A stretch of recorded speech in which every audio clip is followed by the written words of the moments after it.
Available now at npr.org.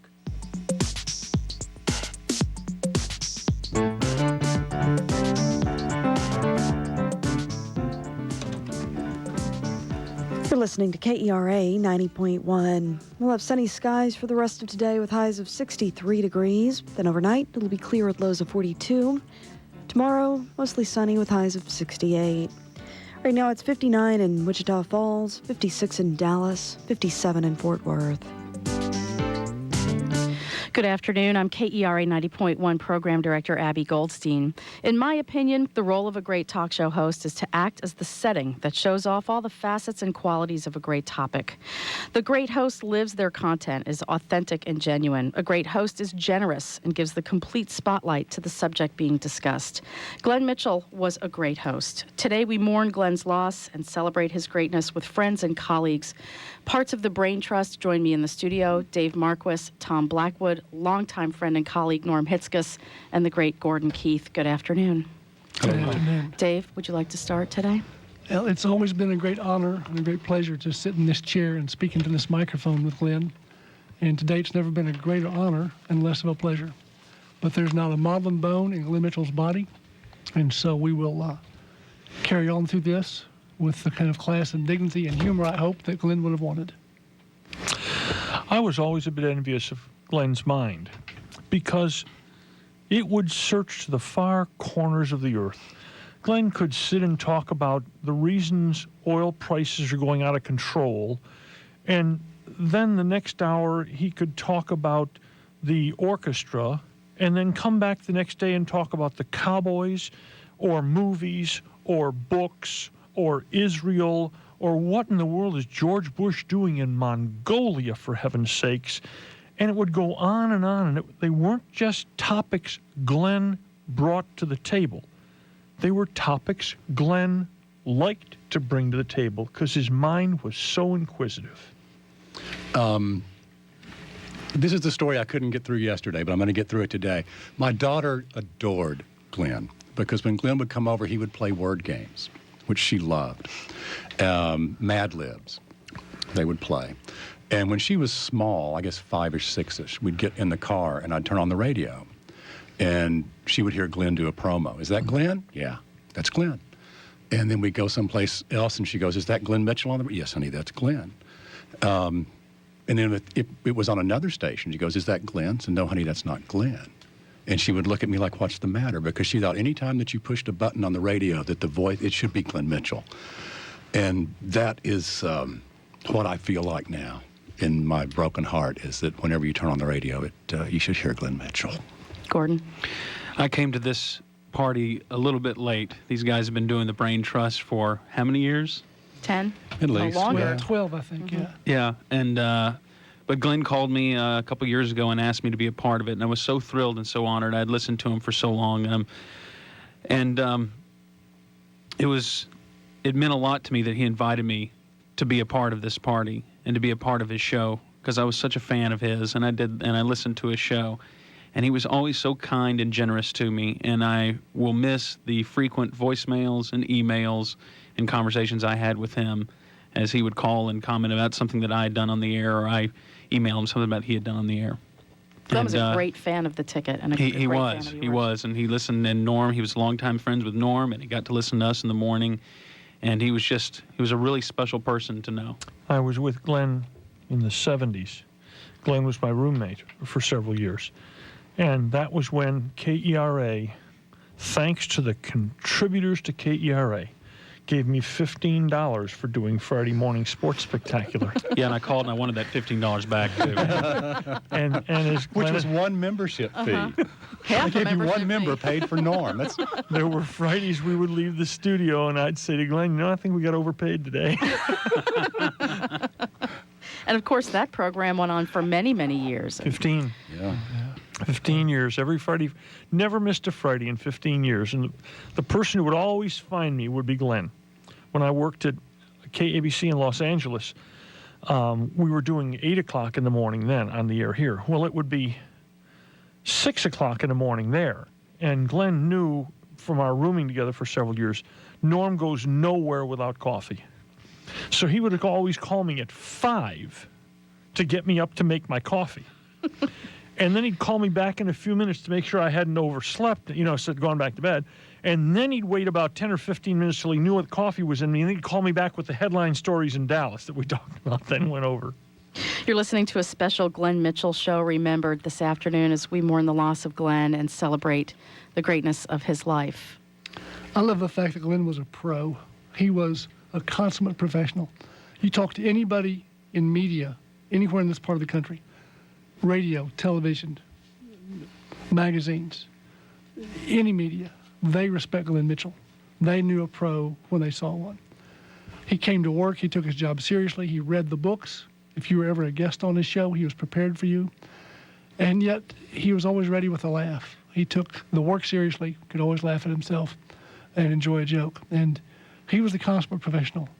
And having been interviewed around the country different times, and then having known Glenn Mitchell, it's a world of difference. This guy was the one. He was the real deal. I know that he never really stopped working. He'd have a show or a topic lined up. I mean, evenings, weekends, he would leave and go to the library for several hours in the afternoon to do research. He never stopped working. It goes back to that curiosity that Norm brought up.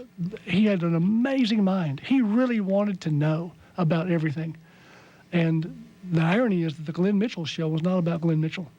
It was about knowledge and history and politics and theology. And beer. And beer and good wine and baseball. And Dave, a variety of things. The irony is he'd have made a great old man. He was He would have working been on a it. He was great working on it old seriously. man. But, yeah. Yep, that's right. Well, it's like I said, if I was ever going to take curmudgeon lessons from anybody, it would be from Glenn Mitchell. But, okay, to start with the stories, he was a pro. And one of the things that people know is that from listening to the Glenn Mitchell show, no matter how long you listened, you didn't know Glenn's politics. You didn't know his religious beliefs because it was not about Glenn.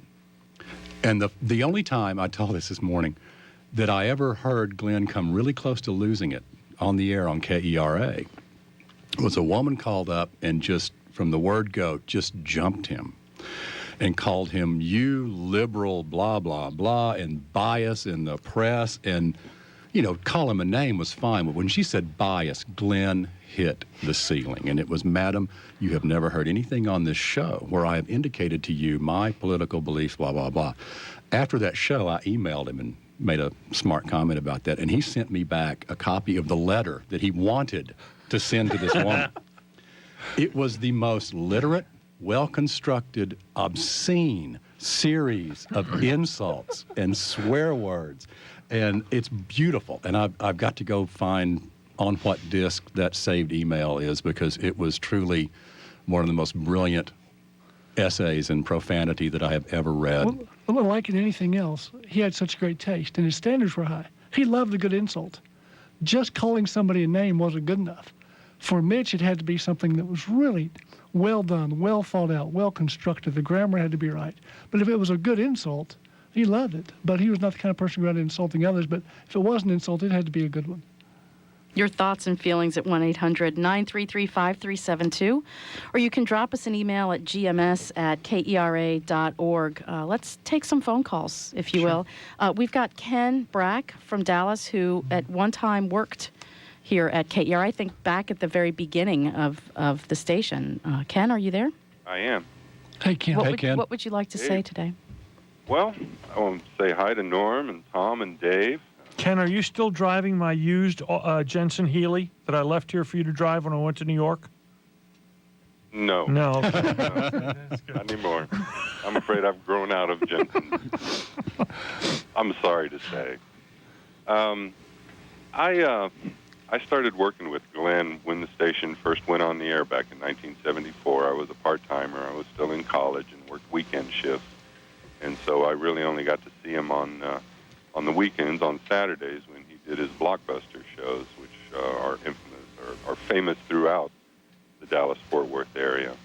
And I was just in constant amazement at how he could put together a 12-hour program weekend and week out, and every single one of them be absolutely wonderful.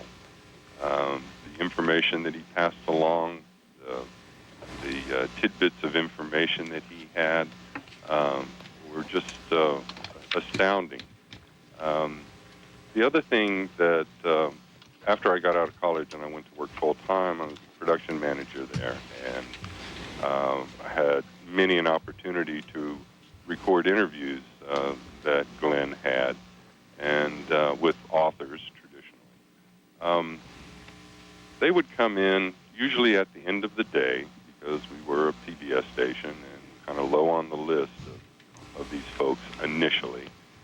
And by about within 5 minutes after the interview started, you could see these folks who had been to at least a dozen stations during the course of the day doing the same type of interviews. You could see their eyes light up a little bit, a whole lot actually, as Glenn questioned them and talked to them. And almost without fail, after the interview was over, they would stand up and go and shake his hand and thank him for such a wonderful interview. It was really amazing to watch the man work. He was so very, very good at it. As Dave said, he was a real professional. He was always prepared. It was amazing. One of the other programs that he and I worked on, it was back in the good old days. We did a show late on Saturday nights called The Roadhouse that came across, well, not with any regular frequency. It was just really one of those shows that we did when it moved us to do it. And it was a live show. We went out and we would get 3 or 4 local artists to come in and perform live. And I did the audio engineering for it, and Glenn filled in with some of his good old rock and roll. And have a studio full of friends and Army buddies, and we had the greatest time doing that. And we would go till 3, 4, 5 in the morning whenever we got tired, and then that was that.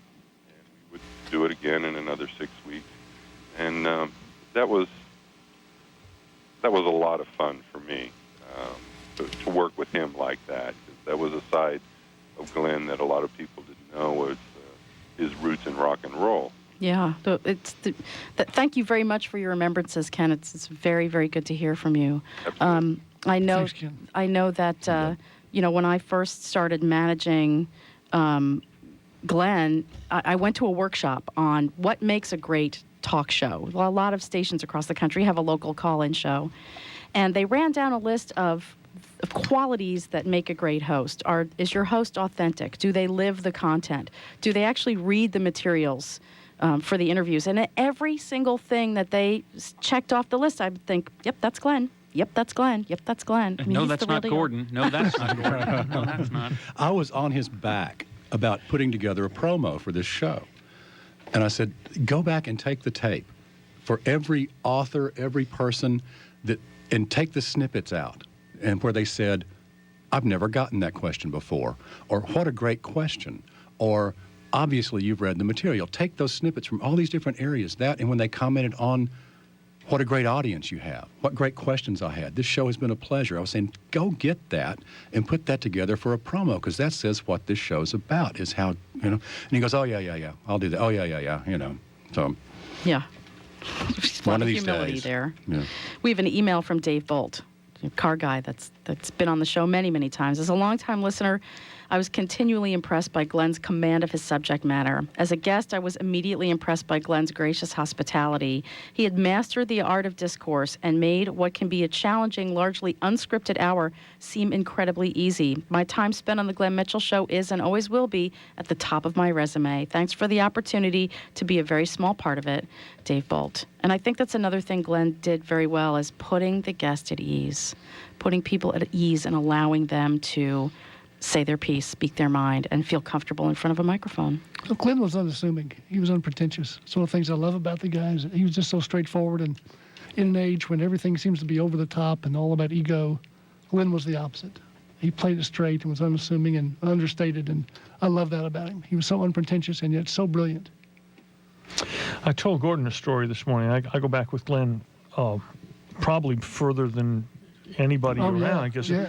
Glenn and I knew each other in '74 or so, and starting back then, Glenn and I were roommates, and I then moved to New York to work for Newsweek, and Glenn planned a trip to Europe. Glenn loved to travel, and he planned this big trip to Europe, and he called me. In fact, Glenn had loaned you a book.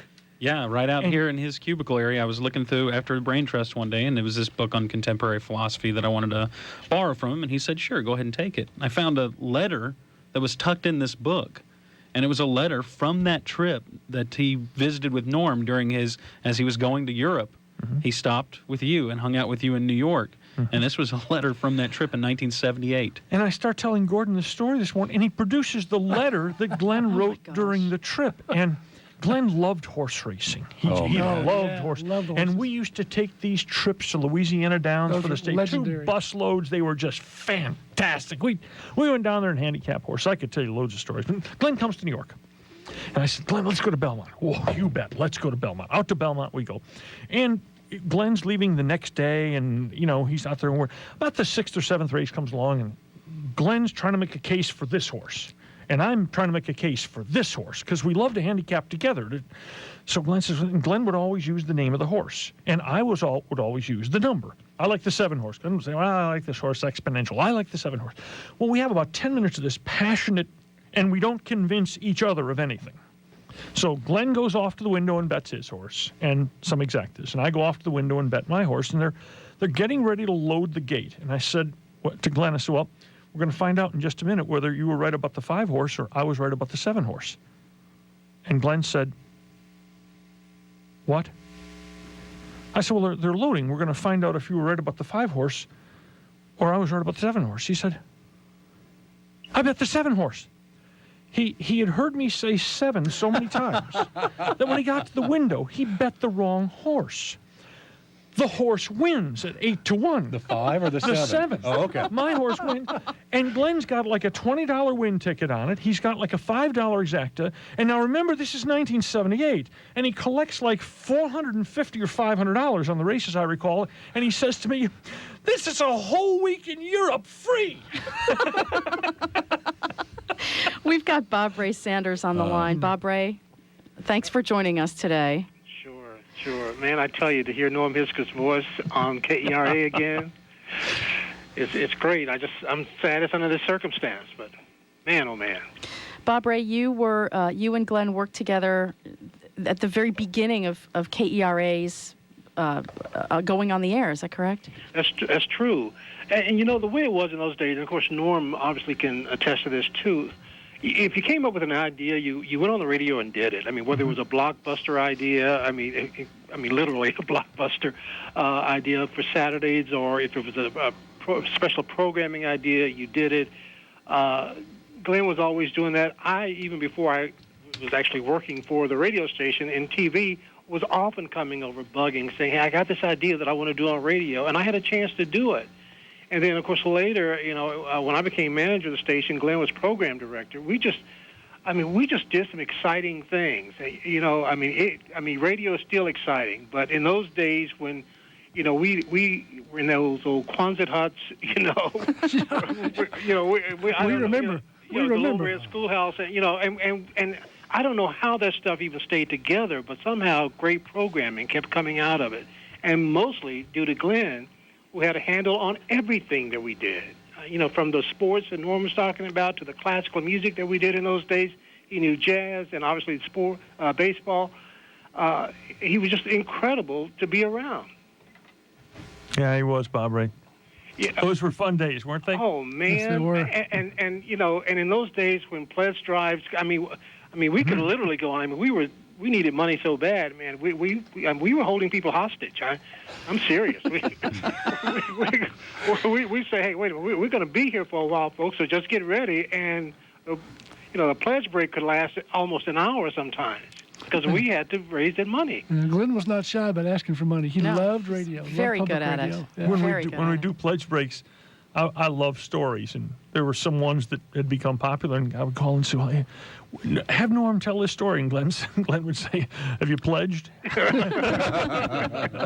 sort of held the story hostage. Oh yeah, he was very good at it, all along, and now, I love the way, on his show, he never liked to interrupt a good conversation with a pledge drive, really, but he knew he had to raise the money, but he started appealing to the listener's trust. He said, I'm going to trust you. You're going to do this. I know you're going to do it, so I'm going to continue this conversation. But now if you don't, then I'm really coming back, So it was just one of those things about his personality that really endeared people to him. I mean, people who had never met him personally, but certainly those of us who knew him. I mean, it was just he was an endearing figure. You couldn't say no. No. You can't say no to Glenn. No, absolutely not. And when I think about those days, because I literally remember the station signing on the air, and people just instantly went to work, and Glenn was right there among them, doing some of everything again, helping with a music show. We used to have a show in the afternoon called Texas Weather. Oh, great show! Great show. You would go from Mozart to I don't know, Kinky Friedman. All in a few minutes. I don't know. I wonder sometimes if that, along with the Christmas Blockbuster, was Glenn's favorite show because it was so eclectic. He loved that show. Well, it gave him a chance to show off all the talent he had. I mean, he wasn't a show-off, but I'm just saying the fact that he even knew those different pieces of music always amazed me. It's just like with the Christmas Blockbuster. I mean, how do you know all that stuff?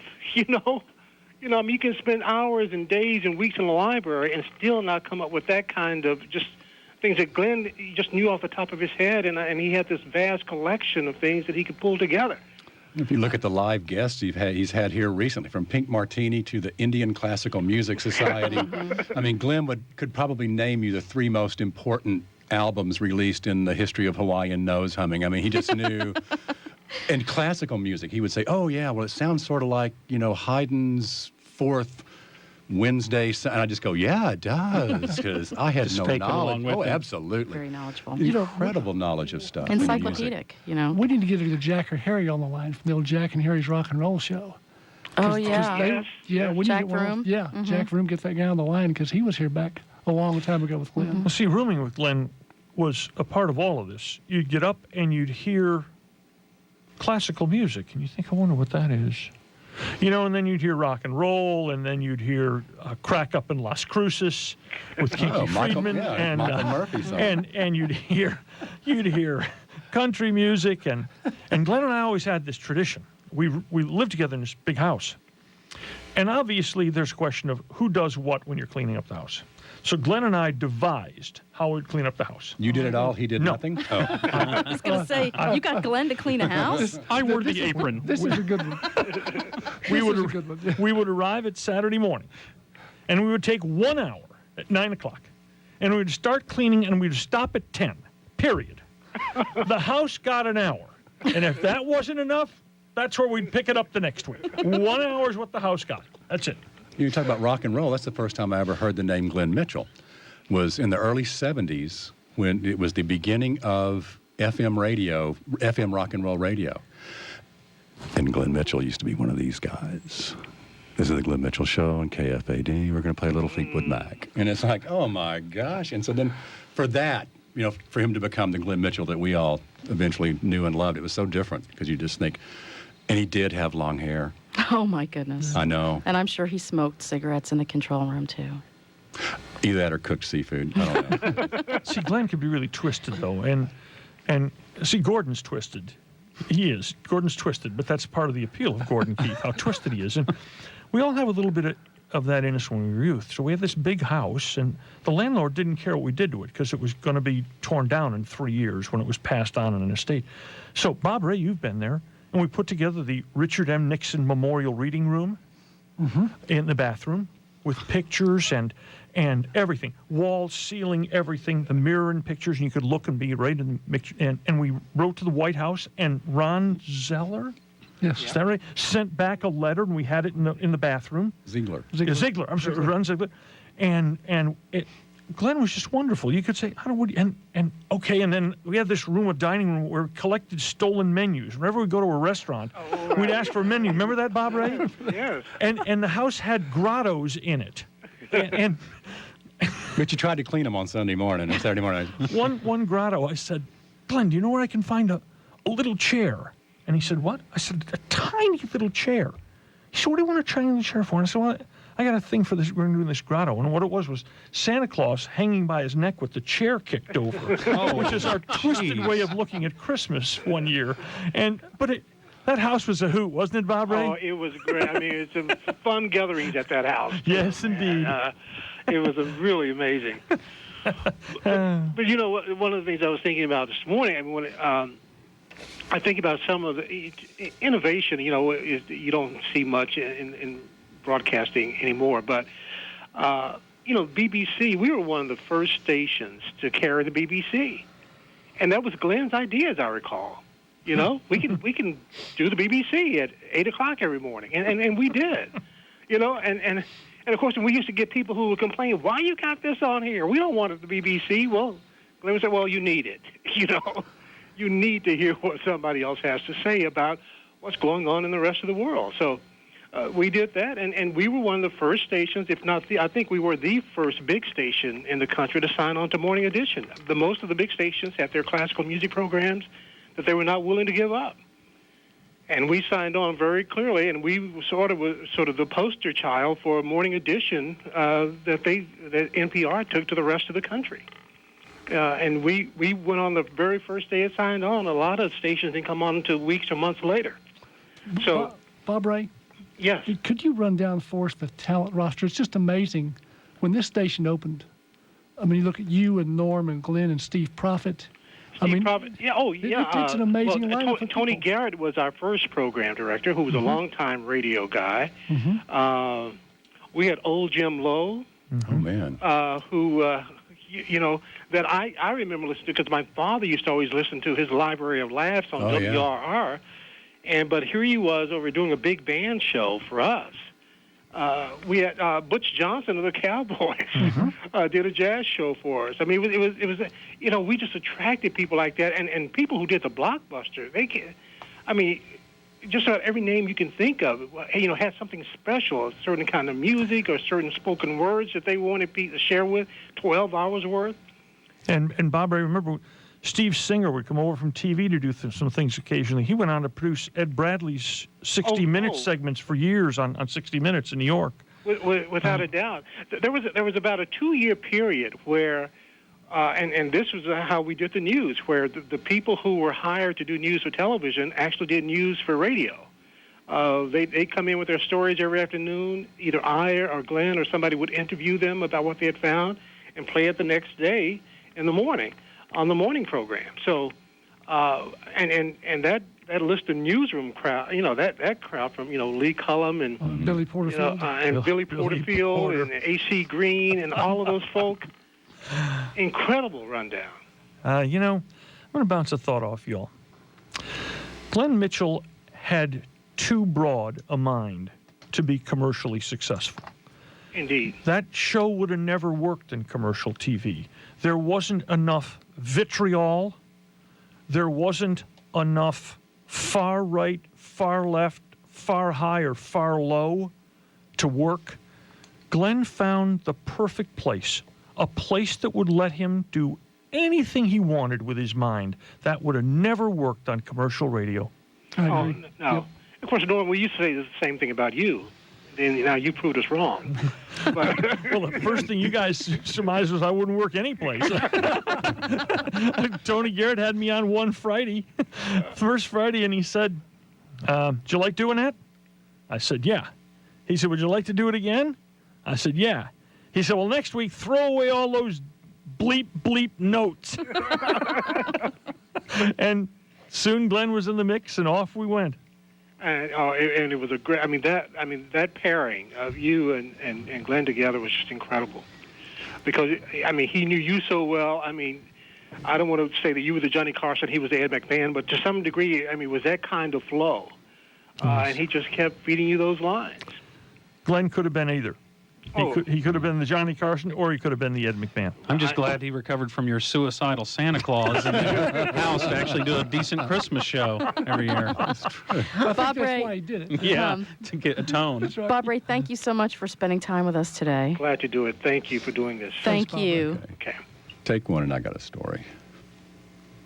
Oh, okay. Have you played games with Mitch? Oh, yeah. Oh, man. What people got a hint of the competitive nature of Glenn Mitchell during pledge breaks.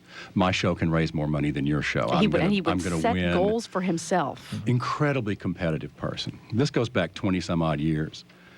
At the end of a birthday party I used to have, they would always end in a knockdown, drag-out Jeopardy blood match. And we would play far into the night.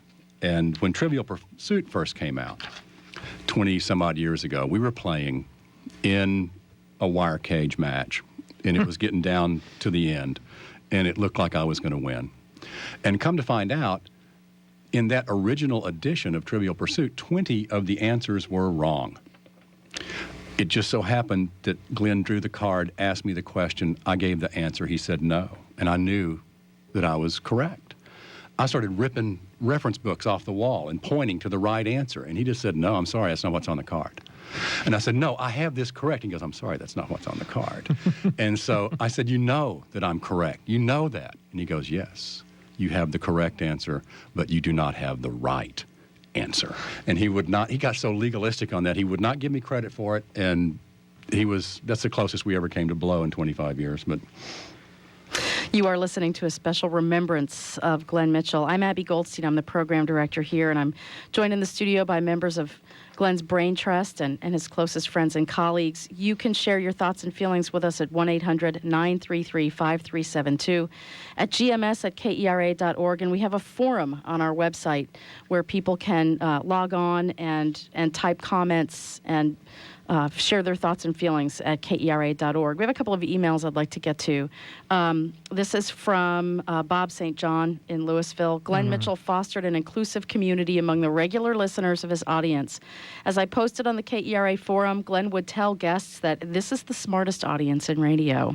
I want to thank Glenn for creating this community and for providing us with the information and insights which made us well-informed and aware. Thank you, Glenn, for being a part of my life and for providing a role model we can use to better ourselves.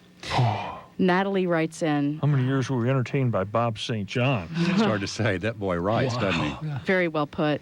Natalie writes in, he's been such a part of my life ever since he came to KERA. I have too many tears to say more. Let's get a call from John Goodman in Dallas, president of the National Center for Policy Analysis. John, what would you like to say today? Hi, Abby. Glad to be with you. Sorry it couldn't be under better circumstances.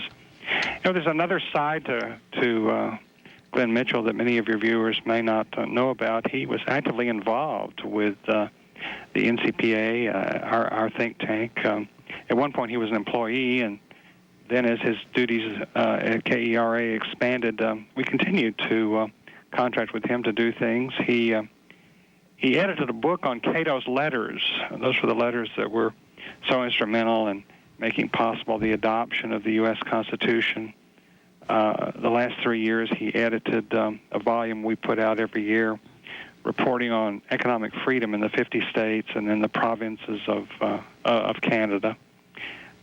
He was incredibly versatile. He could do almost anything for us, and everyone here at the NCPA will certainly miss his contribution to our organization. John, thank you very, very much for calling. Oh, sure. It's good to hear from you. And if you would like to join us, you can join us at 1-800-933-5372. This from John Trimble. My earliest memories of Glenn are his rushing off to KERA after classes at SMU. We often parked near each other just off campus, and we both had to rush off to work at the same time. Glenn's dedication to getting to work on time was intense. That dedication paid off for Glenn and his continued employment, but even more for the rest of us who have benefited from his on-air accomplishments over the years. I am sad for all of us who've grown accustomed to Glenn's always-there radio presence, and for myself, missing the pleasure of his acquaintance. Thank you, John. Glenn did not ever want to take vacation. We would have to force him to take vacation. We would just have to say, Glenn, we have other programming scheduled, so if you show up, you're going to be sitting around twiddling your thumbs. He was so dedicated to being here, being at work on time, and being on the air. Last show I did with Glenn was a couple of months ago. He wanted to do a show on international travel because I love to travel. And we talked for an hour just on everything, New Zealand, Africa, Okavango Delta. Gordon loves to travel, too. Gordon and I share a lust for travel. That was a great show. Yeah, but Glenn usually went to places with telephones and bathrooms as opposed to where you go, Norm. I mean, Right. And I remember talking to Glenn after the show, and I said, you really like going to these places. Why don't you just go? And, I kind of wish I'd dragged him someplace now. Yeah. It was hard to get him out to go travel. He would go everywhere in his mind, but his body always stayed around here. Yeah. And it's kind of strange. I think part of it was he really loved radio as a medium. He loved this medium. Mm-hmm. He loved radio. He listened to a lot of radio. He was familiar with the history of radio. And I think he loved what he did so much. And that's one of the things I found refreshing about him is you never heard him complain about his job or have a negative word to say. He was a guy that loved what he did, and he loved radio. This was his medium, and he It was knew his passion. And it was his passion. See, and I He think really that's the loved vacuum that's left here is somebody who actually loves their job and enjoys the work of it and their passion. He reads every book that comes on because he's interested in things. And what kind of Renaissance man is going to take that step into those shoes now? Yeah, Where is he? There's a play called Take Me Out. It was a huge hit on Broadway a couple of years ago. It's coming to the theater center this year. It's about baseball. Mm-hmm. At the end of the play, at the closing day of the season, the regular season, a character says, "What will we do until springtime?" And yesterday I turned to Tom and said, "What will we do at noon? What will we do at 12 o'clock every day?" Tanya Palmer is on the line from Kansas City, and she's been so patient. Thank you for holding, Tanya. You're so welcome. I first met Glenn when we were 18 years old, and it was probably our second week at SMU. We were both drawn to the campus radio station, and that's how I met him. And to me, he is always going to be Mitchell. I never called him Glenn, ever. Even a month ago, when we talked the last time, it was always Mitchell. And I knew him as a guy that loved radio, wanted to own a radio station that he could program, and was known as G. William Mitchell around SMU. I remember that. And he's been my friend ever since 1968. And I have seen him more recently in the last couple of years because, lo and behold, my daughter now attends SMU. And, this is a terrible personal loss for me. No one I know could ever take his place to talk about music trivia that we both loved and social trivia and just, generic pop culture trivia. It's just a terrible, terrible loss for me.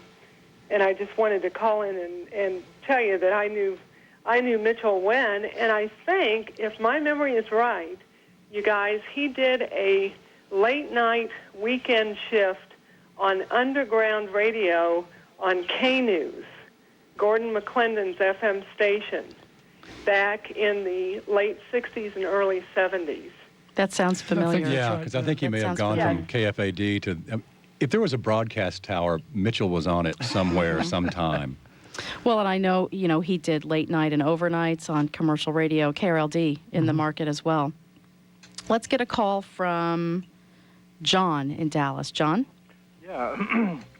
Yeah, I'm just thinking about how you're going to fill those 2 hours, and I don't think you will be able to find one person to fill them. You might have to find 4 people.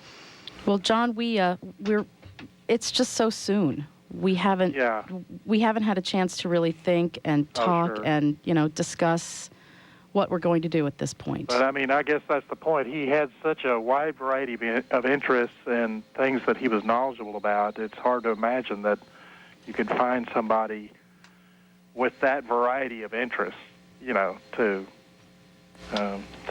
do a show at all, And I also wanted to comment on the intelligence of his listeners. I've noticed that, and I think it's pretty obvious that his guests always thought that, and they always enjoyed being on his show. And some of the guests that he's had, the literary guests, I'm sure are not easy to impress. They're going to know whether or not you're faking it or whether you really know what you're talking about. Like Horton Foote, I remember he was on there. To me, that's the dream guest, He may not be a popular writer, but he's my idea of a man of letters, and I could tell Hortonfoot thoroughly enjoyed himself. And I just also want to say I just think it's a shame that just as his show was about to go national, that he died before it could, because I think it probably would have gone over really well, and I think he earned it. Yes, thank you very much, John. I always felt bad about bringing down the average IQ of his listener. But I was glad I was a listener. It was a strange moment right before we came on the air was when y'all were discussing the theme song. And 5 weeks ago or so when we did the last Brain Trust out at the State Fair with Kinky Friedman. And I talked about how that theme song has always annoyed me. Mm-hmm. Now I was always ready for Glenn to change the theme song. And then right before we were going on the air, Abby, you were having the discussion with Jeff Whittington about this being the last time that you hear that theme song. And just what a strange realization that was. And the reason why the last time we're hearing it wasn't from my lobbying, And just what an odd moment. We've always thought at the Ticket we shared audiences with Glenn very well. Those very highbrow, high intelligence. And you know what's really odd about this? I'd always made that argument, too, behind closed doors. I say, I've met a lot of people that listen to both the Ticket and KERA. Of course, you don't get out much. And then, Tom, you're one of them. You listen to both. By the way, Glenn was one of them. Glenn would routinely. There wasn't a month that went by that I didn't get a couple voicemails from Glenn about something we'd done on the show.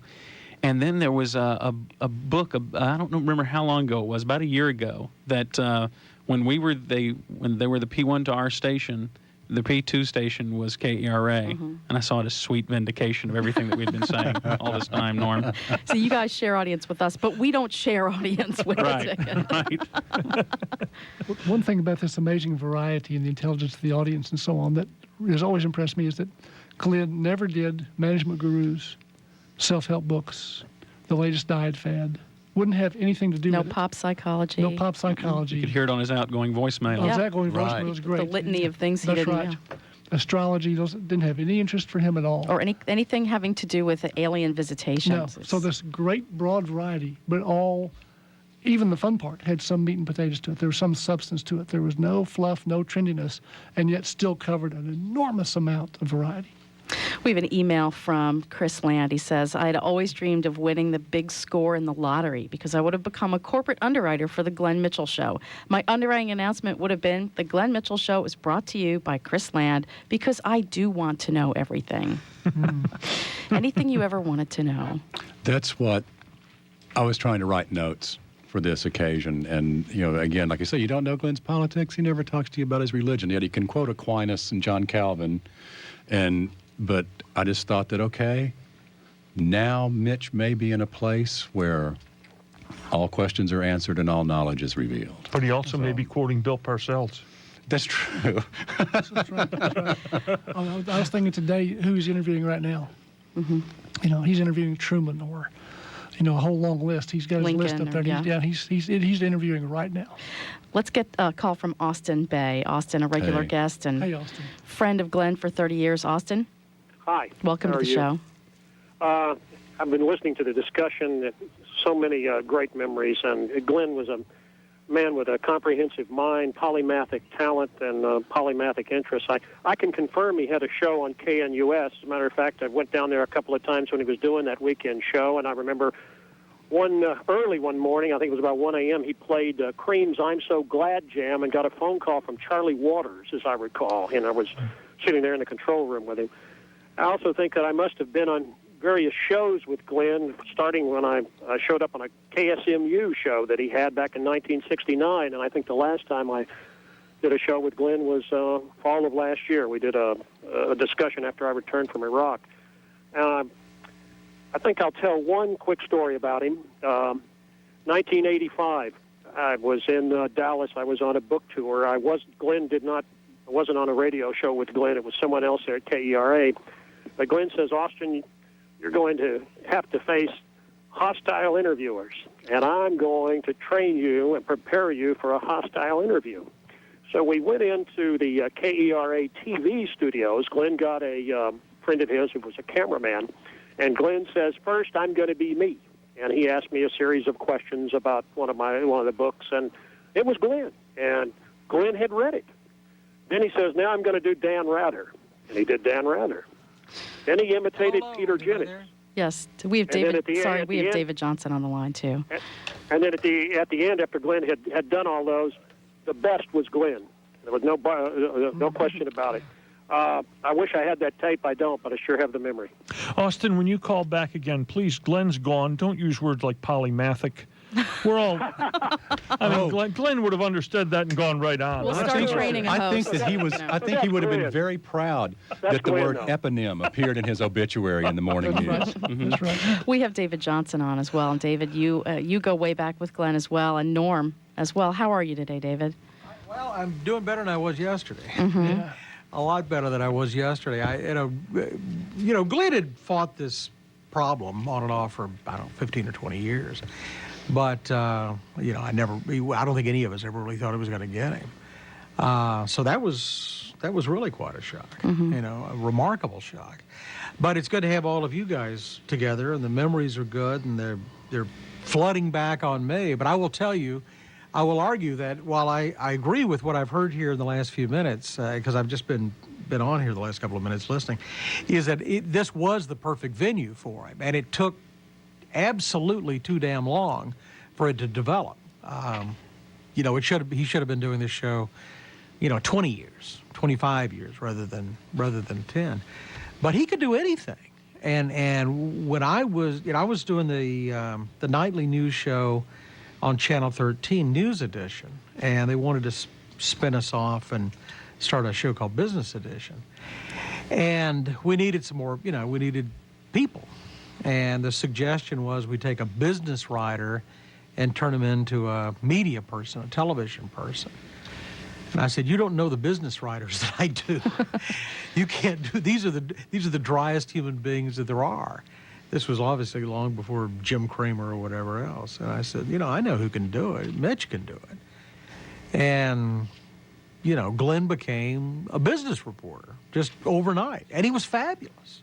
He was absolutely outstanding because he could do anything. He knew every subject. And an amazing he knew how to journalist approach it. and a sponge, It's just a total knowledge sponge.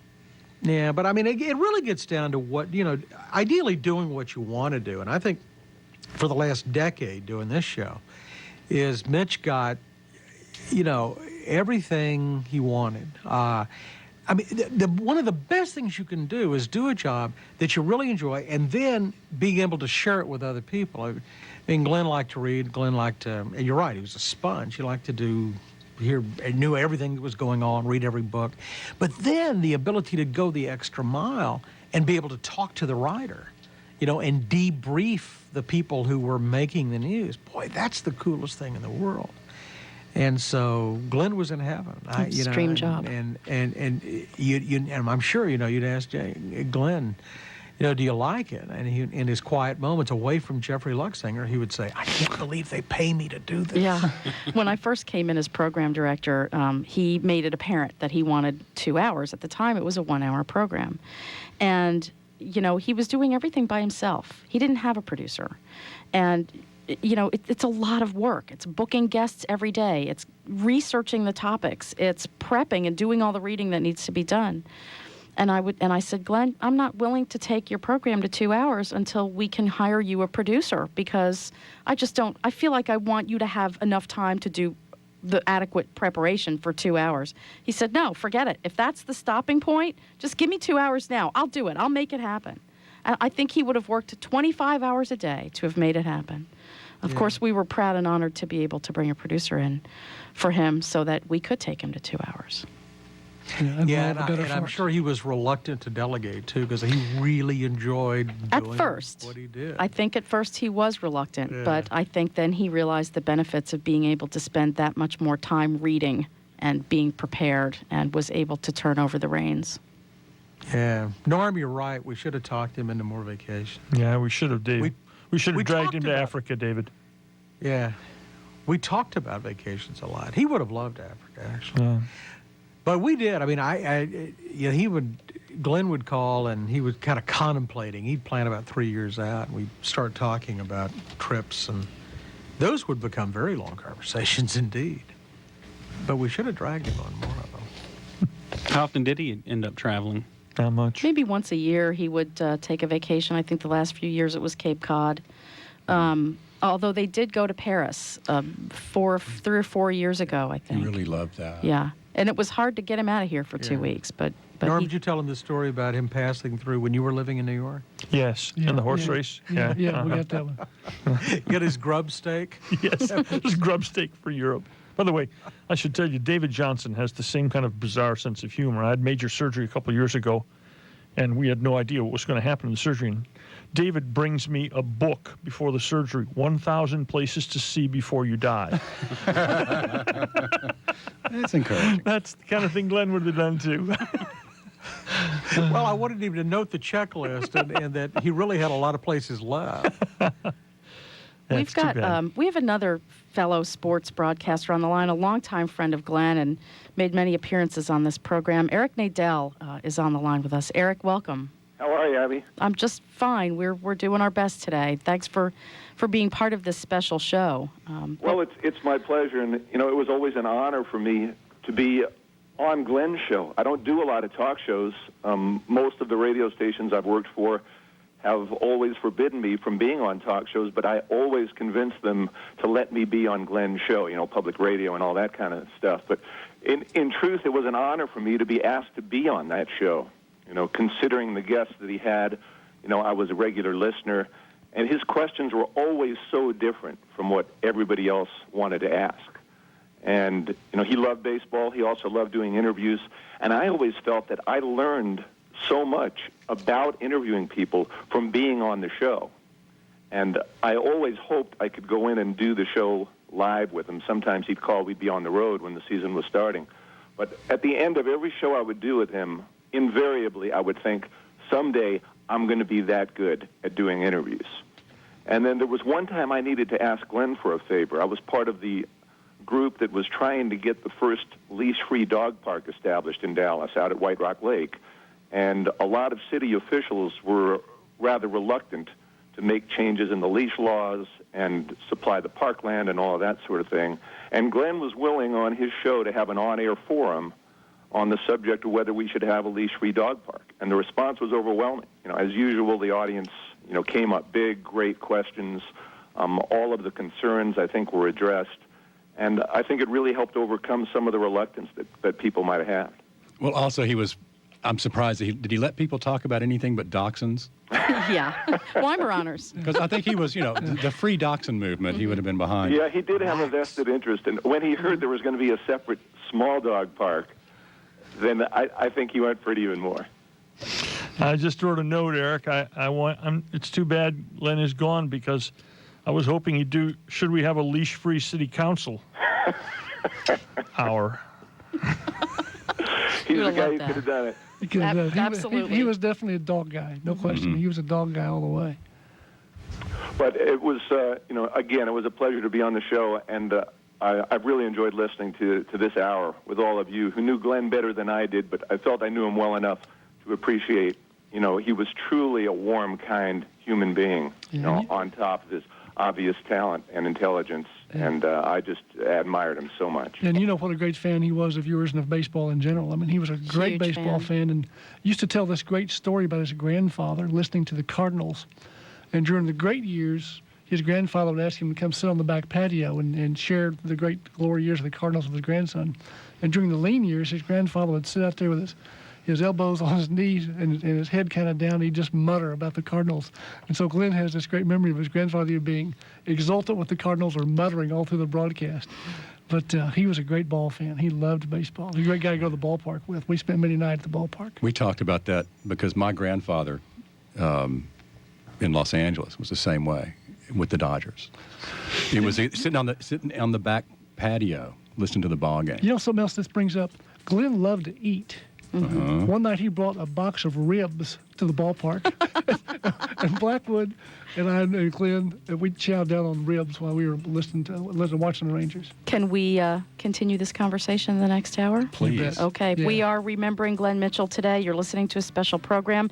You can join us at 1-800-933-5372, or you can drop us an email at gms@kera.org. We also have a forum at kera.org where you can post comments and your thoughts and feelings as we remember Glenn Mitchell today on KERA 90.1 Dallas, Fort Worth, Denton. We'll take a news break from National Public Radio, and we'll be right back with members of the Brain Trust and Norm Hitzges.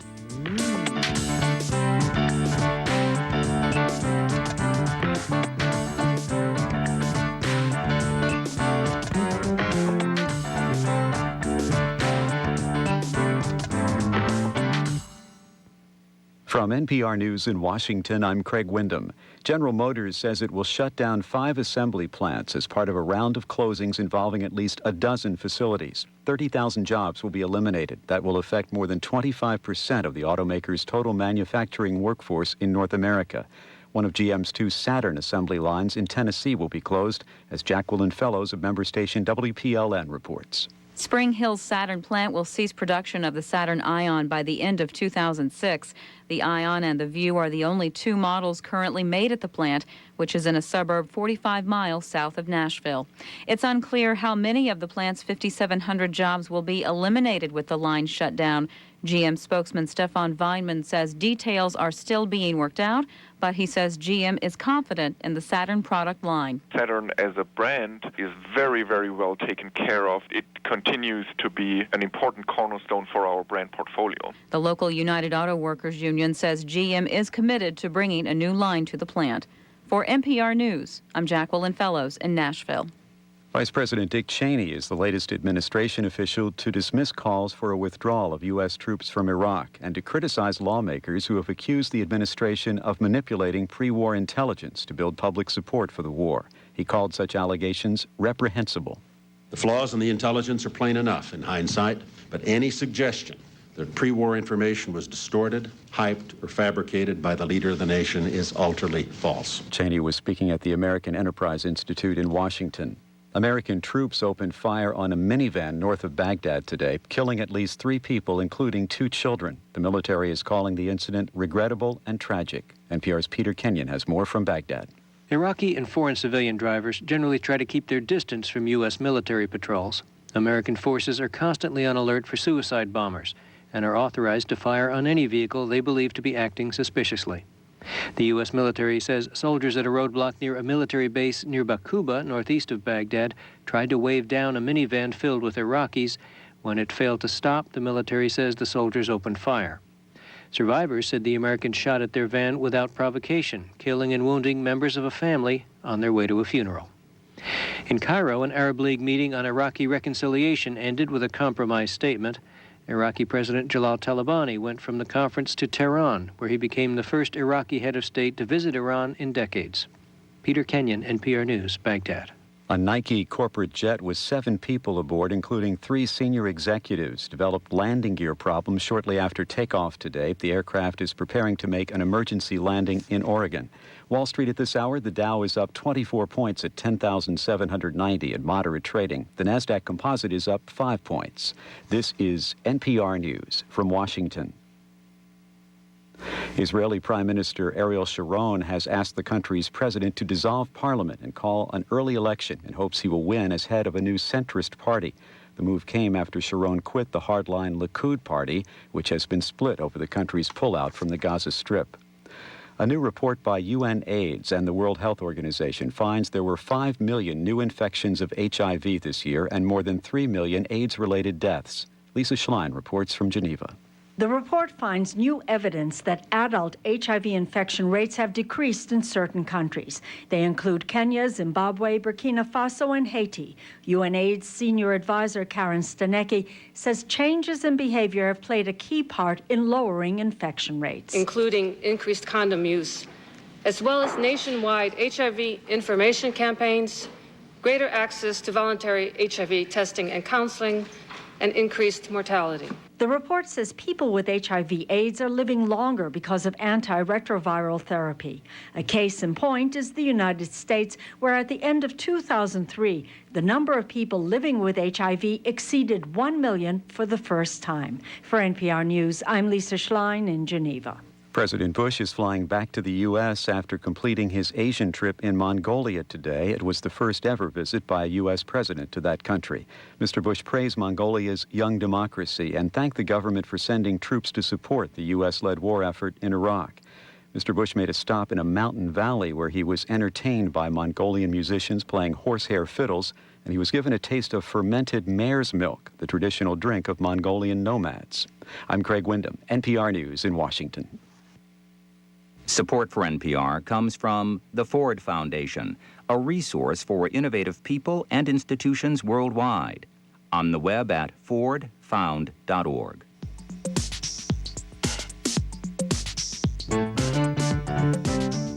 This is KERA 90.1.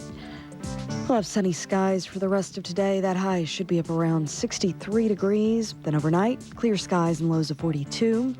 Tomorrow, sunny skies with highs of 68. Right now it's 62 in Wichita Falls, 60 in Fort Worth, 59 in Dallas, 58 in Tyler. I'm Abby Goldstein. I'm the program director here at KERA 90.1. And for those who have not heard, Glenn Mitchell passed away at his home early Sunday morning. We're joined in the studio today by some of Glenn's closest friends and members of the Brain Trust. Dave Marquis, Tom Blackwood, Gordon Keith, Norm Hitzges is here, and I'm not sure if David Johnson is still there or not. You're listening to this special, and you can participate at 1-800-933-5372. We have a forum up on the website at kera.org where you can post your thoughts and your feelings and your comments. And we continue with one of Glenn's favorite guests, the sage of Wimberley, Joe Nick Petoskey. Joe Nick, good afternoon. Good afternoon.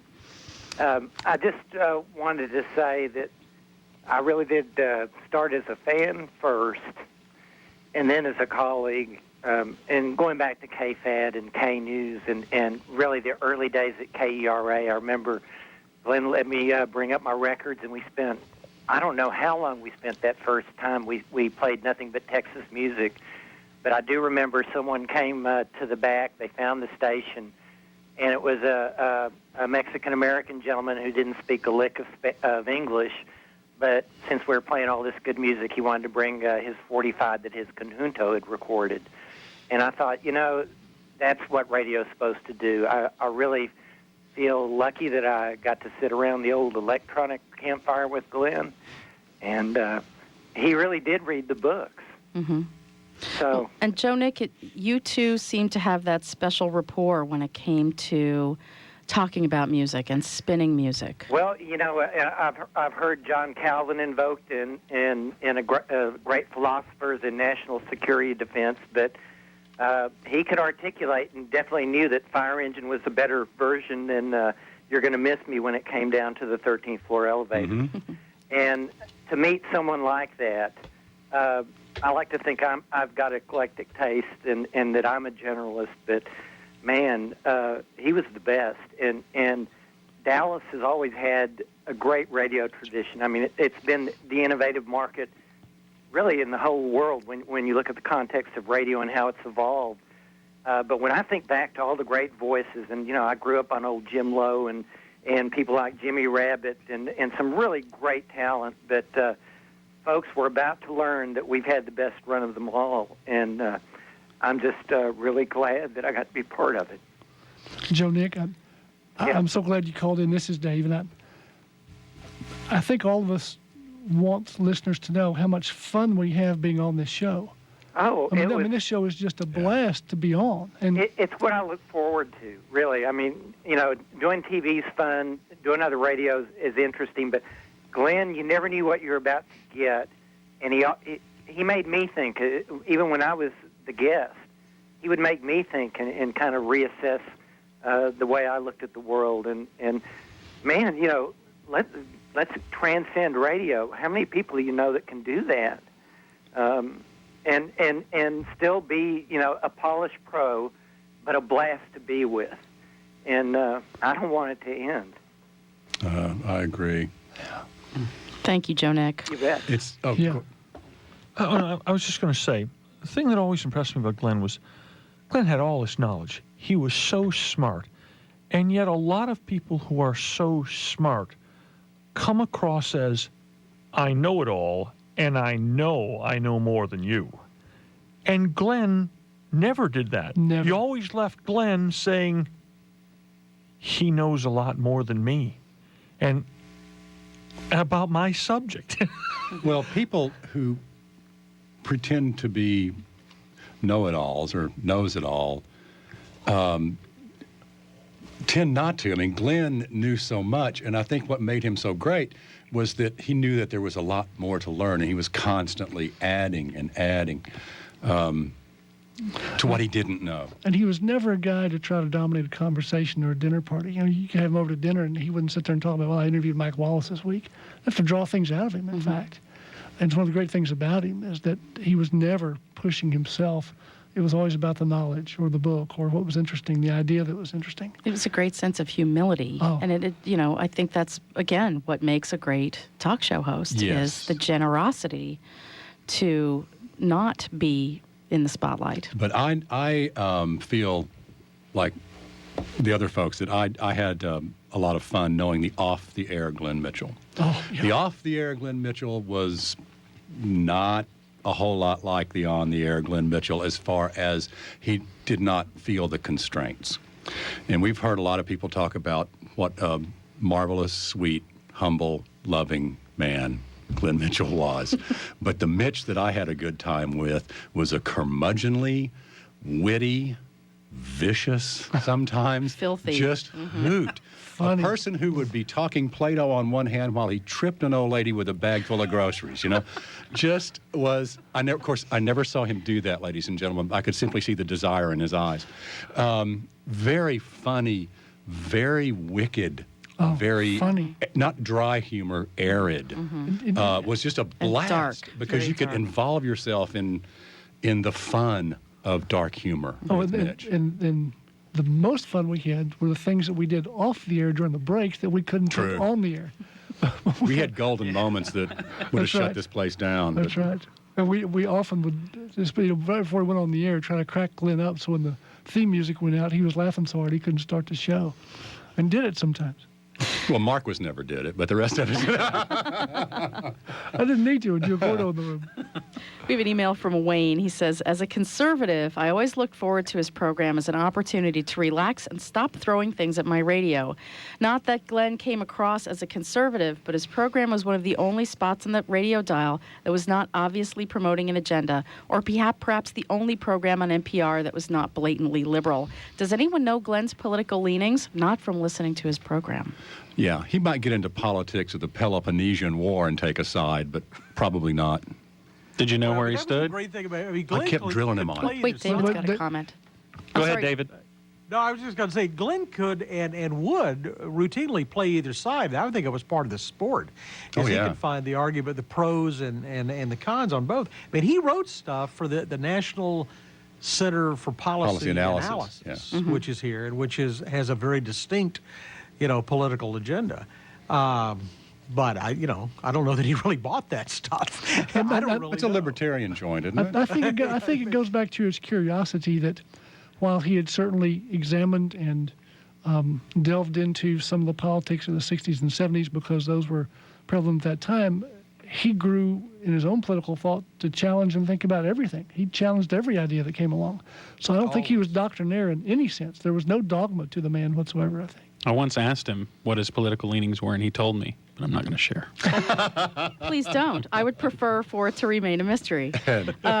Hugh Ainsworth wrote us an email, longtime journalist. So nice to hear Glenn's buddies recall those formative years. I didn't know Glenn until more recent years, but I must tell you, I don't know of a better interviewer, a more gracious host, or a finer gentleman. After interviewing folks for a living for well over half a century, I found myself often wishing I had thought of some of the questions he fashioned, as he often turned around a routine interview into a splendorous and important one. He will be missed so very much. Thank you so much, Hugh, for your thoughts and your feelings. And we've got another longtime KERA person on the line, Maxine Shapiro from Dallas. Maxine, how are you today? Oh, Abby, sad, like the rest of you, and my condolences to the station. But how charming and wonderful that we're remembering him in such a fair light. Because the one thing that I know about Glenn is that he was authentic, and you could, when there was a question brought to him. You could sense the way he was swaying. He didn't hide it. Maybe not politically, we didn't hear it, but we always heard it. And I remember, being the financial commentator during the Glenn Mitchell show. For most people, morning drive time, evening drive time, yes. But I got the Glenn Mitchell show. Yeah. It was so exciting. And Sam Baker was my editor. Now, Sam is a brilliant man, right? We all agree. Yes. Yes. And there would be times, many times, when I would be sending down my commentary and to Sam, and he would be reviewing it, and we'd do a little battle on verbiage and word structure. And anytime Sam wanted to win, or when we had a question, he'd go, Glenn, what about this word? Glenn and Sam their cubicles are right next to each other, and we'll talk about Glenn's cubicle in just a moment as well. Yeah, and it was so much fun to hear Glenn come up with the answer without even saying, well, let me look it up. He knew everything. He was a wordsmith. He was just a brilliant man who knew everything about as simple as a sentence structure, and how to do a conjugation of a word that I would make up, and he wouldn't go along with it, and Sam would go, or maybe I might be right, and Sam was wrong, whatever. But it was always Glenn had the last word on, wait a minute, Glenn, what do you think? Is this it? And what an honor to be part of Glenn's show. And if I just may say one thing, I had lunch with somebody today, and Abby, this person said, I don't usually admire or relate to celebrities, but I feel like I lost a friend. Thank you, Maxine. Thank you. Maxine brought up a point that we haven't covered yet, which is what a good writer Glenn was. He loved the language. He knew it well. He insisted that it be used well. And he had guests on to reinforce that. He talked about writing on a regular basis. And his intros every day loved his were intros. so Those were great. well written. Well written, clean. Oh. It wasn't obfuscated in any way. It was just, good straight writing. He was a good writer. How long have you been waiting to use obfuscate? I just made it. I thought I just made it up. You're listening to a special Glenn Mitchell Show remembrance. For those of you who have not heard, Glenn passed away at his home early Sunday morning. You can join us with your thoughts and feelings at 1-800-933-5372 or on our website at KERA.org. And there is somebody, a Brain Trust member, who is missing today, but we've got him on the line. James Martis joins us on the phone. James. Hello, guys. Hey, Jimmy. Hey, man. James. Hey, boy, I tell you, this is hard to do. I wish I could have called and got in right away, because I've been listening, and it's. We're happy to have you now. Well, thank you. But the hard part is, you guys have already said all the funny stuff about him. No. Except, he did call me and tell me that I was his favorite. We asked him to do that. You guys will have to take my word for it. It's funny because I was talking with Dave last night, and when I got off the phone with him, I was trying to remember, when the heck did I meet Glenn Mitchell? I don't remember who introduced us. I think it might have been. I can tell you. I can tell you, too. He was on my front porch in East Dallas. Oh, no. It was, you know what? It was actually, I think, before then. I just don't remember, because I also knew Susan, and and another friend had introduced me to her. And, well, it doesn't really matter, because I think the point is he was the guy that, once you met him, it didn't matter when you met him. You just thank God that you met him. Yeah. And he was one of those people that, it will always be, in your mind, whenever you told stories about him, you knew him from the time he was 6 or something. It's like, oh, no, I've known him for a long time. He's my best friend, whatever, because he was such a great guy in a whole lot of ways. It's really funny that at first, I don't think we were called the Brain Trust back then, do you guys remember that first night that we all were on the show together? Yeah, on KRLD. Okay, yeah. Oh boy, yeah. Talk about a mismatch with the audience. And it's the thing that amazed me was any time I came on, with him, or if he inadvertently muttered my name, my phone would start ringing, and people would, be back in touch with me, and I had instantly all these old friends that would be calling me, or they would get in touch with me through the radio station, and they wanted to have these long, drawn-out discussions with me about stuff, and I'd have to stop and tell them, look, I'm not Glenn Mitchell. I'm not that smart. He makes me sound smart. He makes me sound like I actually know something and that I actually belong, in the company of these guys that have really served me well, over time. And I don't know that I could be, whoever it is that I've become over this time, were it not for the relationship with Glenn and with you guys that has really allowed me to, grow and blossom and, just actually walk around here and be associated with this thing that we call the Brain Trust and KERA. Even beyond the commentaries and stuff. You still hold the record for the longest single rant in Brain Trust history. Oh, boy, that's no kidding. I think I went out and ordered a pizza before you were finished yelling about something. I'm sure it was against some Republican. In fact, we ate the pizza. Yeah. And then you guys replaced me momentarily because I couldn't make it down with Gordo. Huh? And then I hung around because I picked up their laundry. We augmented. We didn't replace. That could not have been a Glenn decision. You guys must have Said, look, call Gordo, then call James and tell him he's your favorite. Yeah, exactly. Yeah. Actually, the Brain Trust came out of a failed attempt to create a show for PBS. With Glenn and Dave and James and me with the blips on the edge of the screen, the show about everything. And we had so much fun in the writing sessions, we could not finish a pilot because we kept adding stuff and laughing and adding stuff and laughing. I thought I might tell the history of the Brain Trust. It started on my front porch on a Saturday afternoon in 1993 over a case of beer. Glenn, Tom, James, and I sat on the front porch, sunny Saturday afternoon, and basically solve the world's problems. But then we began to have a series of writing sessions to work on this PBS thing we were going to do. And I literally have seen Glenn Mitchell roll on the floor in laughter during those writing sessions. He got so broken up over some things we were doing. I've seen Mitch actually fall out of his chair and laugh on the flour. It was a lot of fun. That's the problem, is that we had too much fun to get it done. Well, I won't tie up the line, but I'll tell you my favorite memory, other than that first Brain Trust, when I was truly out of my league, was I was doing a show. I was doing a project with another producer, television producer at KERA over the Christmas break when Glenn was doing the Blockbuster. And so I passed through, and I came through upstairs, and I waved at him, and he motioned for me to come in. And when I finished working with that other producer, I came back, and I actually got to sit in for a couple of hours doing the Blockbuster. And it was something that I'll cherish my whole life. Just watching that guy do that show, and it was, I've been in radio for 20 years. I'm in the background, but I have 20 years in radio, and he was the guy that embodied for me the idea that radio is your friend. And sitting in that studio with him, watching him do the Blockbuster for a couple of hours, just really solidified that thought that it is still possible for your friend to be coming out of the radio the way that Glenn made it happen. So it's one of my favorite memories. Yeah. James, thank you so much. All right, you guys take care. Thank you. Take care.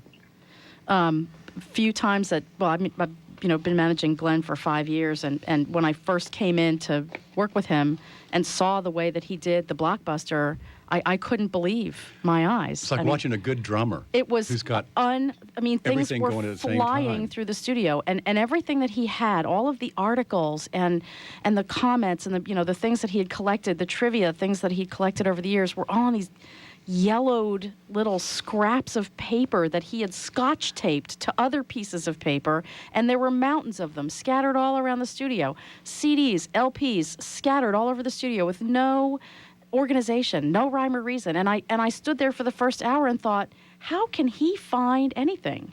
But he did. He found what he needed to find. Of course, sometimes it was with 15 seconds left on a song, the piece of paper would fly. It was just wild watching him work. I think now you can bring up the topic of his cubicle. Cubicle, yes. You said you were going to get to it. I describe as a landfill with Katie Awards. Glenn, I don't know, Norm, how you guys managed to function in a house together, because I found a half-eaten Reuben sandwich in the music library in here, probably 2 weeks old, and knew it was Glenn.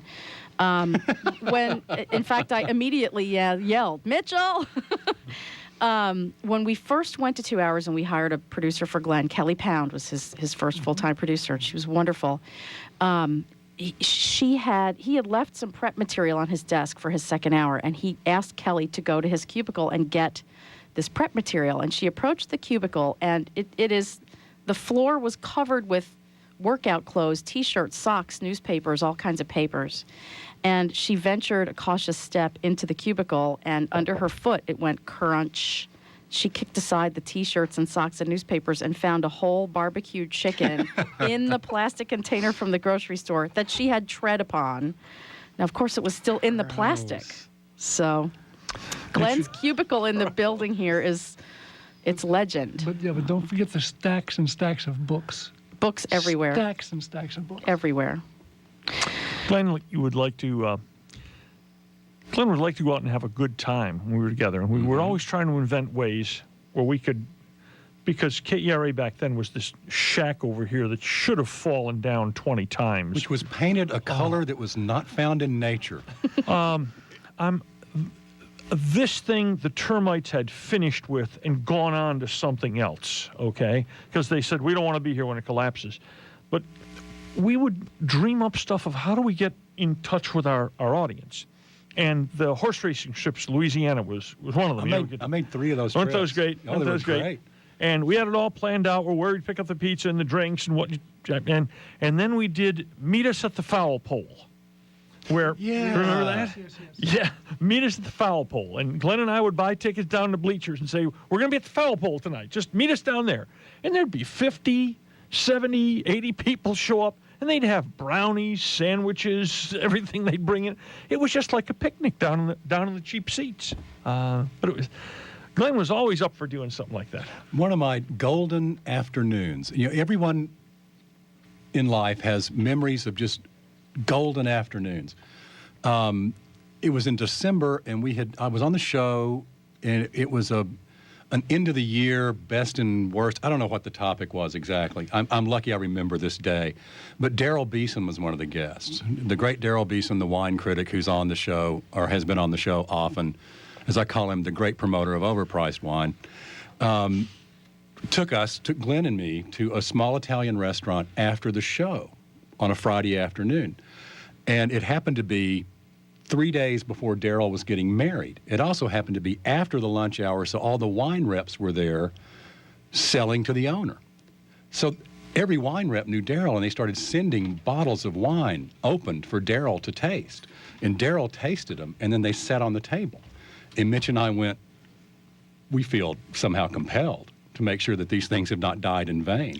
And so we sat there and drank these bottles of wine that neither one of us would ever have been able to afford, and they kept sending them over to Daryl and sending them over to Daryl. And we're looking out the window, and it just starts to lightly snow.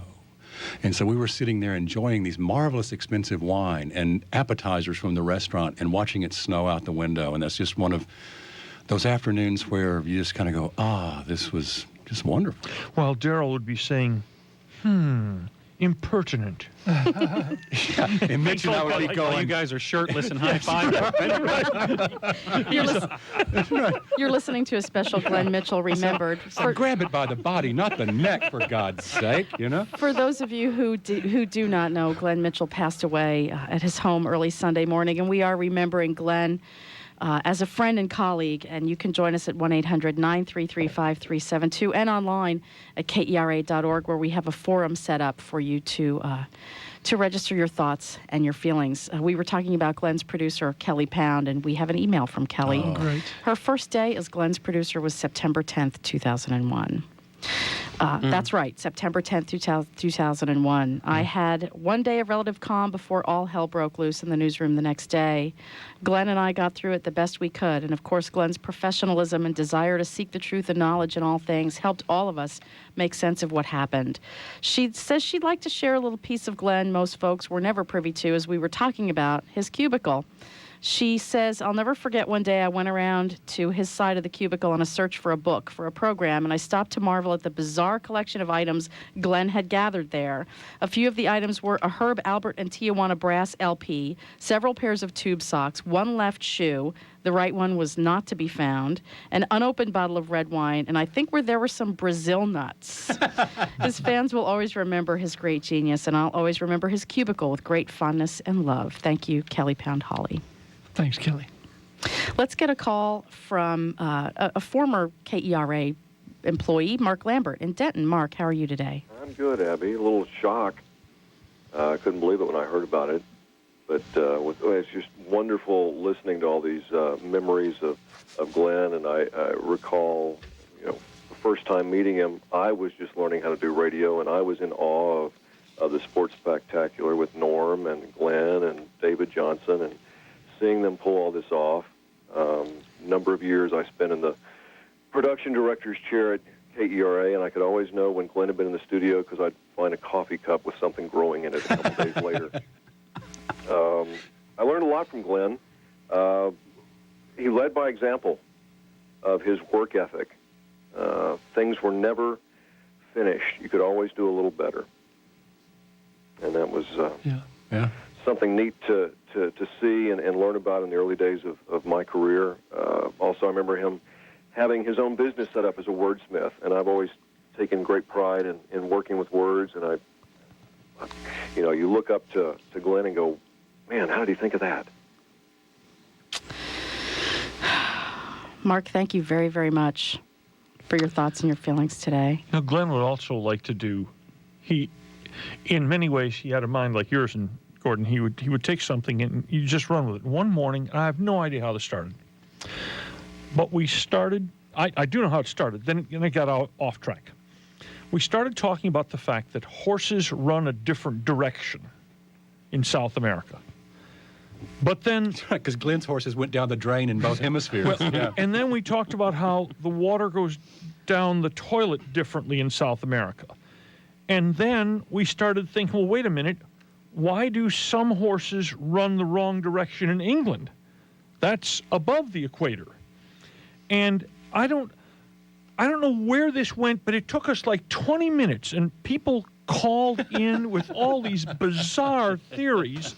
And we sat there and we said, wait a minute, this is the Sports Spectacular. And doesn't matter, just go with it, And people were calling in with all these unbelievable things, and funny, stuff. Because the wonderful thing about this audience is so smart.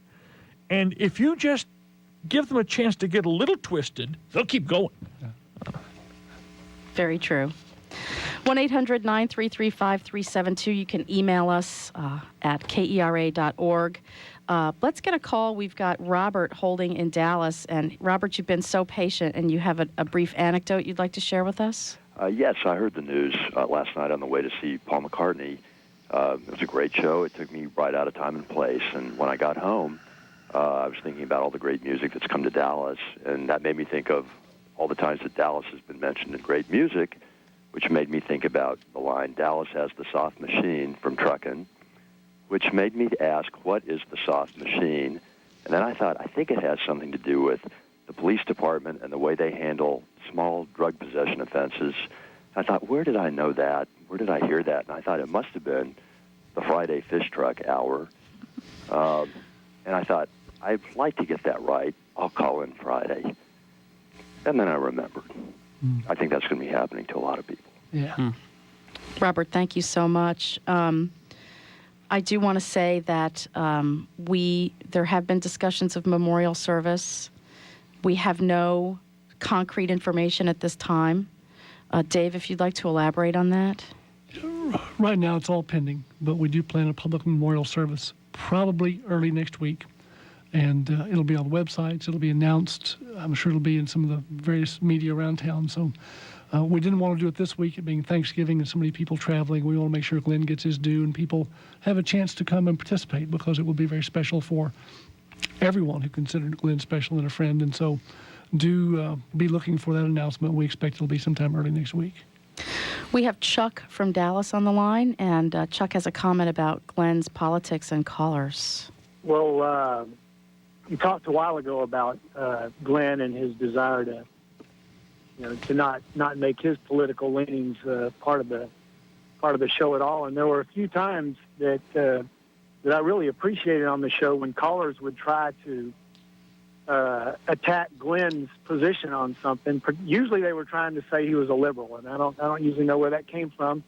And some of my favorite moments was where Glenn would take about maybe 2 sentences to argue with the person, and then once he realized that they were trying to make the show about him and not about the guest, he would say, "I'm just going to hang up on you," and he would zap him right off the line. And I loved it when he did it, because nothing ever got him emotionally on the show. Usually he was the interviewer. He was not the subject of the show. And the few times when somebody tried to make it that way, it just thrilled me to see him cut somebody off. Quick, cut him off, Abby. Chuck? Go ahead, cut me off. Not going to do it. I wanted to jump in. That's it. And then my Friday lunch, my Fridays and every lunch will never be the same. I have to do something else now, and I don't know what that'll be. Yeah. Thanks, Chuck. I wanted to jump in and remark, it just has hit me as we've talked this last hour and a half. The Sports Spectacular, Texas Weather, the Blockbuster, everything you ever wanted to know, the Brain Trust. You look at the number of things he did on this station. And a chapter that we haven't mentioned yet, but I want to make sure I mention it because it was special to Glenn, was Radio Free Texas. A 1-hour comedy special that Tom Blackwood, Glenn, Mark Donald, Rick Spiegel, and I did with Connie Nelson back in the summer of 1981. That's where I met Glenn, was on that show. Yeah, I pulled together this group of guys to put together a 1-hour comedy show, which we did at Theater 3, taped it live for a live audience, and Glenn had a certain calm about him. In the middle of the Blockbuster with everything flying around the studio, he kept his cool. And it wasn't a cool that he pretended to have. Somehow he just had it. And that night before we went on the air, we're screaming at the director and people are pulling their hair out and pacing, and Glenn ordered a cheeseburger with fries. Ate the whole thing an hour before we went on the air. Everybody else is going crazy. And I look over and Glenn is lying on the side of the stage at Theater 3 with his hands behind his head and one foot propped over the other. As cool as he could be. And he was the Don Pardo. He was the announcer. His voice was going to be first. The rest of us were going nuts. And Glenn Mitchell is eating a cheeseburger and fries and is lying on the stage, totally relaxed. While someone else had the director by the throat going, "If you wave in my face again, I'll kill you." It was just that kind of nerves, and Mitch didn't have anything to do with it. Not a nervous guy. No. Not nervous at all. And no matter how the stature of whatever guest he was interviewing, he'd obviously be excited about the person he was interviewing, but never nervous. Never saw him nervous. I think I would be nervous if I ate this crud that you've got on the desk here. That's Glenn's. Yes. What is that stuff?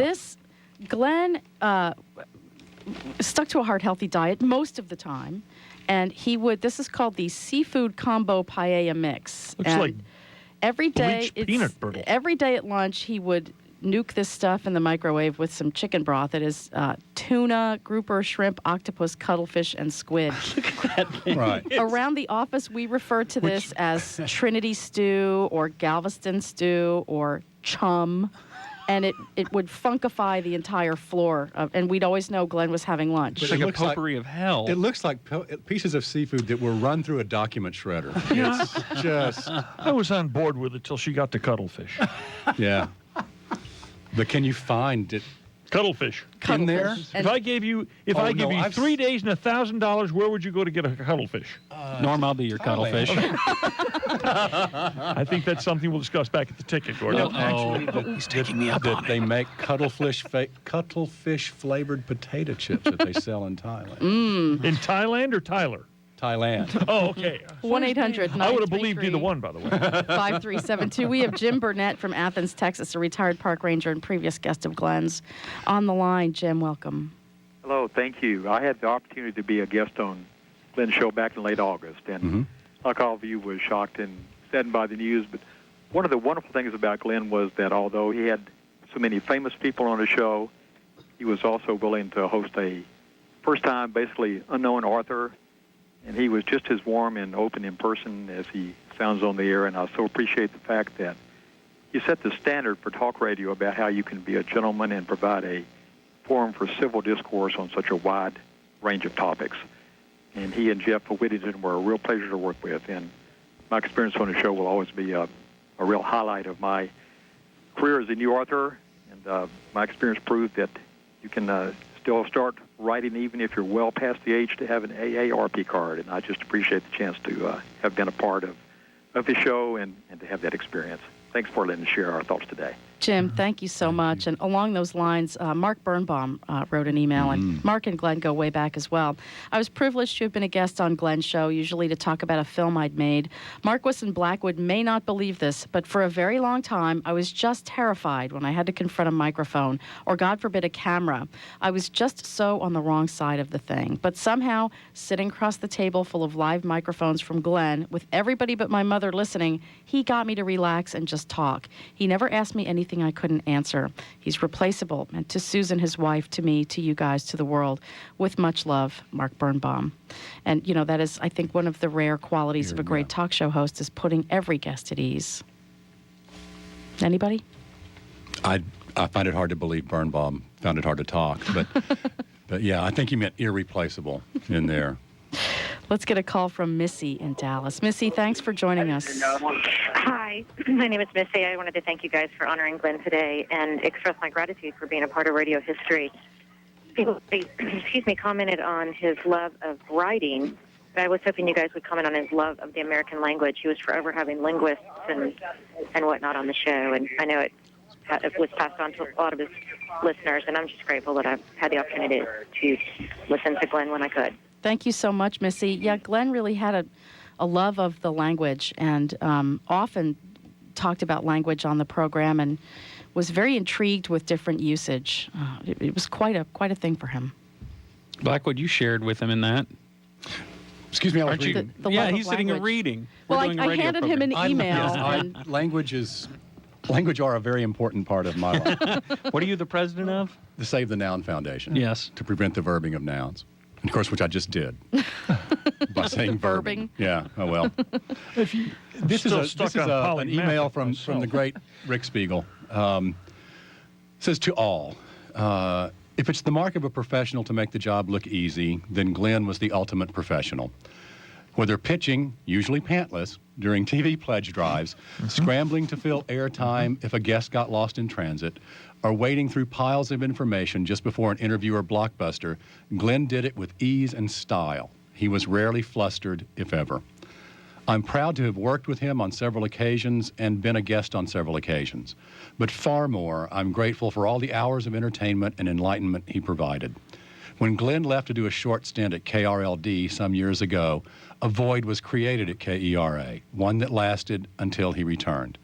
There's another great void today, and one in the heart as well. Signed, Rick Spiegel. Very well put, Rick. Yeah, thanks, Rick. And Rick was the one who came up with the title Radio Free Texas for that particular show. He was also our executive editor. Yep. You can share your thoughts with us at 1-800-933-5372 or on our website at kera.org. Michael in Grand Prairie joins us on the line. Michael, what's your comment?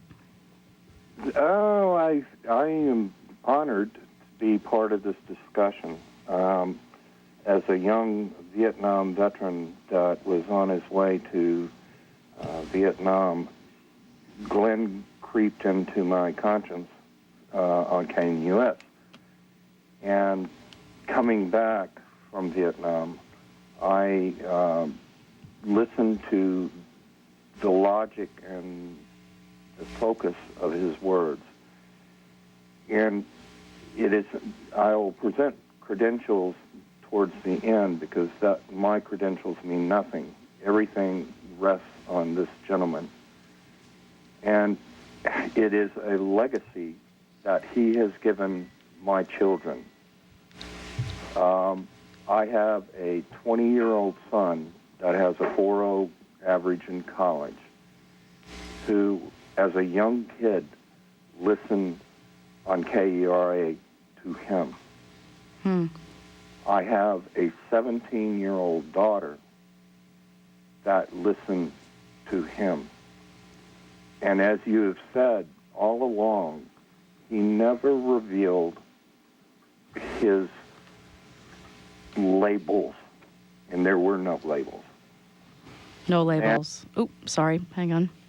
Oh, he's gone. Sorry about that. No, it's true. I think that that many people's children, whether inadvertently or not, have spent time with the Glenn Mitchell Show. And we got calls regularly from kids 9 and older, 5 and older. You said your daughter had a personal connection. Oh, she loved with Glenn. You can share your thoughts with us, too, at 1-800-933-5372. By the way, it was not that Glenn was middle of the road politically. No. I remember having some spirited, wine-marked discussions with Glenn about Vietnam in the mid-'70s, about what had happened, what was happening. Glenn personally would sit and have some wonderful discussions with his viewpoint. But when you turn the radio on, right, Glenn Absolutely. put the viewpoint away. We have a note from Rick in Plano. I flew off the couch last night when I heard about Glenn's death on local television, and my heart is in my throat today.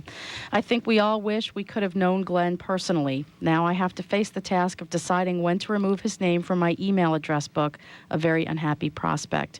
I hope y'all heard Mark Davis and his moving tribute to Glenn earlier today. Mark said he was a fan. He enjoyed listening to Glenn after his show ended. We'll miss you, friend. Sincerely, Rick in Plano. Did anybody hear that piece? I missed that. No. I'm sorry, I missed that. Wonderful piece in the newspaper today by Ed Bark. Saw that. Yeah. Also a note from local musician Ann Armstrong. She says, Steve Hughes and I were one of the guests on the Roadhouse show on KERA Radio with Ken Brack all those years ago. I met Glenn when he came out of the control room to tell me how much he enjoyed it. 1974. I have the honor of being one of the ones who got to use the Richard Nixon reading room. Will you guys comment on the Richard Nixon reading room? That was a bathroom in the house we had. And we devoted it entirely to Richard Nixon. On the door, we had a nice sign made up that said Richard M. Nixon Memorial Reading Room. And I was working at Channel 4 at the time, and I swiped every photograph of Richard Nixon in the files. And we wrote letters, and like I said, Ron Ziegler sent it back. We got all of Gary Trudeau's books. Would you buy used war from this man? And literally developed a Richard M. Nixon Memorial Reading Room. If you went into this bathroom, you could go into the bathroom and sit down and spend... I'm going to get sick. ...any amount of time just reading, looking at pictures, reading stuff. And we asked for something from the White House, and I don't remember what it was, but they sent us this huge package with like 200 pages in it. And we had written this very nice letter on... on KERA station, saying we were starting a Richard M. Nixon Memorial Reading Room. And the White House, of course, thought, hey, public radio, this is great. Sent back this There's a new stack piece of stuff. paper in Norm's FBI file now. That's right. That's right. You can join us at 1-800-933-5372, or you can drop us an email through our website, kera.org. John is on the line from Dallas, and John, you have a reminiscence. Yes, first I'd like to say our loss is profound and our grief is deep. Glenn was a good guy. Mm-hmm. We will miss him. He ventured briefly over into commercial radio, KRLD, for a while, and he had a talk show there for a while. And they summarily canceled him one week for some obscure reason. And the listenership raised so much sand that they had to put him back on the radio. He was such a great guy, and it was a tribute to the kind of person he was. Thank you. Thank you, John. Yes? We were talking Dave? a moment ago about Mark Davis's tribute and Ed Barks and so on, and I talked to Ed yesterday, and Star Telegram called and so on, and you talk to journalists all the time, and folks have deadlines, and sometimes journalists can be skeptical, a little hard-boiled.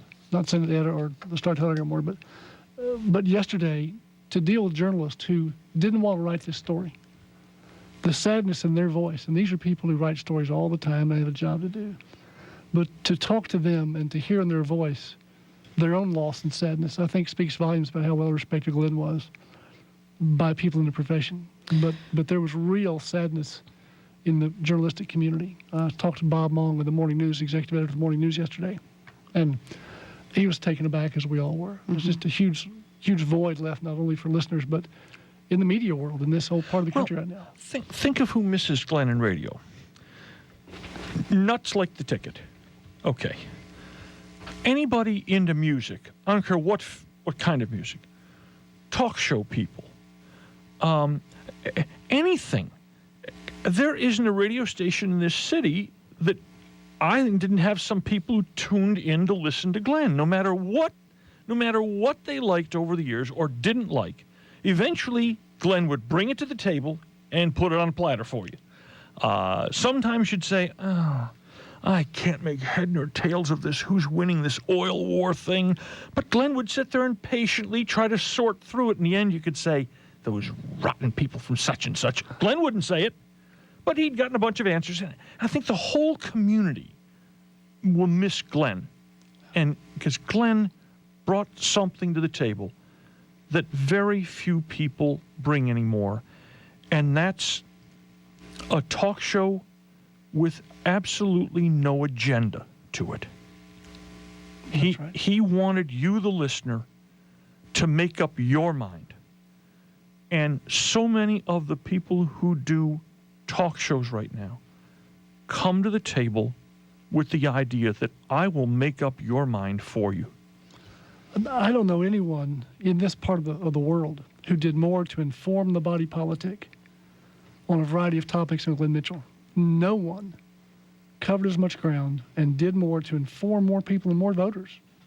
So from a political point of view, we don't know what stand Glenn took, but we know that more voters went to the polls better informed and with a deeper basis of thought and knowledge based on this show than I think anything else out there. It doesn't matter where he stands. I mean, that's not the point. That's right. And he knows that's not the point. That's right. We would like to get Lisa Taylor on the line. Lisa, Hey, welcome. Yes, hi. I just wanted to offer an aspect I didn't hear from anybody so far. Glenn was a huge lover of dogs, and I had sent him a little note that my dog had passed away of 17 years, and he said a wonderful thing, and I think it will comfort all of us to know what Glenn's idea of heaven is.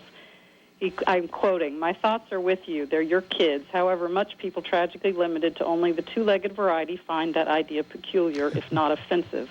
And I firmly believe in a heaven for the animals. I know Max and I are meeting up someday for beer and dog biscuits." And I also just wanted to add, I have been on Glenn's show with various clients. He was a great supporter of the arts, and there are not many members of the media who actually cover the arts, say anything about the arts, talk about what a great contribution they are to the culture of a city.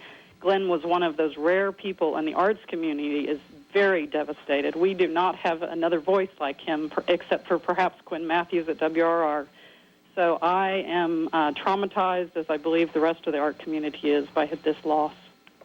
Lisa, thank you so much. Max.